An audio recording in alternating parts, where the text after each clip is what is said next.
泉州で最も神秘的な機関、獣王市には数奇な運命をたどる半眼がいる。彼女は普通の少女だったが、西洋に取りつかれ強制せざるを得なくなった。だが西洋に取りつかれたからこそ、古族の少女は獣王市の半眼になれたのだ。まさに人間万事西洋が馬。ふとした過ちからこうなるとは。臆病だった少女は尻尾に封印された西洋とタッグを組み、獣王市のために妖魔を退治している。今日の一手請求で紹介するのは、この幸運にも一発逆転した善良で内気な少女フォフォだ。そしてゲストはその数奇な運命の原因となった尻尾様。何怖がってんだ。人間じゃない生物と共演するのは。別に初めてじゃねえだろ。しっかりしろ。はい。フォフォは豊穣の運命を歩む風属性のキャラクターで、尻尾様の存在により幼い頃から注目を集め、特に夜は目立っていた。俺様は提灯だって言いてえのか。いいえ、まさか。フォフォの通常攻撃は自身の最大 HP に応じて敵単体に風属性ダメージを与える。なんだかフォフォは怖がっているような。俺様がいいんだから当然だろう。ですよね。尻尾様はどうもで非凡でフォフォの戦闘スキルを見れば、若い彼女が大役を任されている理由がわかるだろう。フォフォが旗を振ると指定した味方単体のデバフが1つ解除され、フォフォの最大 HP に応じて味方単体と隣接するターゲットの HP が一定割合回復する。また戦闘スキルを発動するとフォフォは厄払いを獲得する。厄払いは味方のターンが回ってきた時や味方が必殺技を放つ時に発動して、フォフォの最大 HP に応じて HP を回復するんだ。厄払い発動後、パーティーに HP が半分以下の味方がいる場合、再度厄払いが発動するが、この効果は連続では発動できない。それと厄払いは発動するたびにターゲットのデバフを1つ解除するんだ。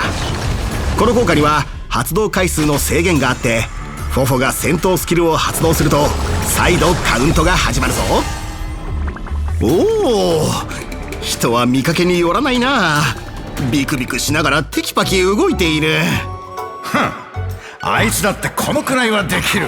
おっしゃる通り。そしてフォフォが困難に遭遇した時こそ尻尾様の出番。彼女は必殺技を発動して尻尾様を召喚する。おお、尻尾様の登場が味方を奮い立たせる。フォフォは味方それぞれの最大 EP に応じて自分以外の EP を回復。同時に味方全体の攻撃力を一定ターンアップさせた。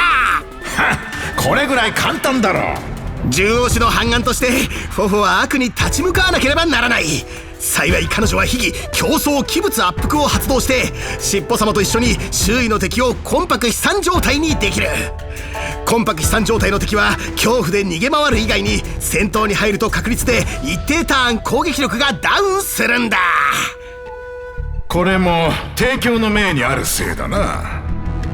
おお、悪い予感は現実になる。本当に悪党が絡んできた。尻尾様、今度は逃げられないようです。ただの雑魚じゃねえか。鍛錬者の勢いは凄まじく、刑罰の後すぐに号雷を発動。一瞬で味方に大ダメージを与えた。尻尾様はここからどうやって挽回するつもりだ。フォフォは恐怖を隠せていないが、勇気を持って責任を果たそうとしている。彼女は旗を振って戦闘スキルを発動。重傷の開拓者と近くの味方の HP を回復してパーティーを窮地から救った。回復した味方は順番に攻撃を仕掛け、フォフォの厄払いによって各自の行動中に再び HP を回復する。最高だな。うおー、味方の EP はあと少しで満タンになる。これはパーティーを率いて反撃するチャンスだ。即断即決、必殺技を発動して尻尾様を召喚した。痛むってやるぜ。尻尾様は味方全体の EP を回復し攻撃力をアップさせた。敵に反撃の隙を与えず次々と必殺技を発動。ぶっ殺せ。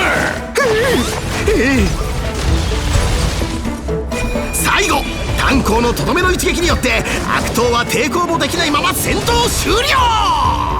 はあ、小娘がいなけりゃ俺様が灰にしてやったのによ。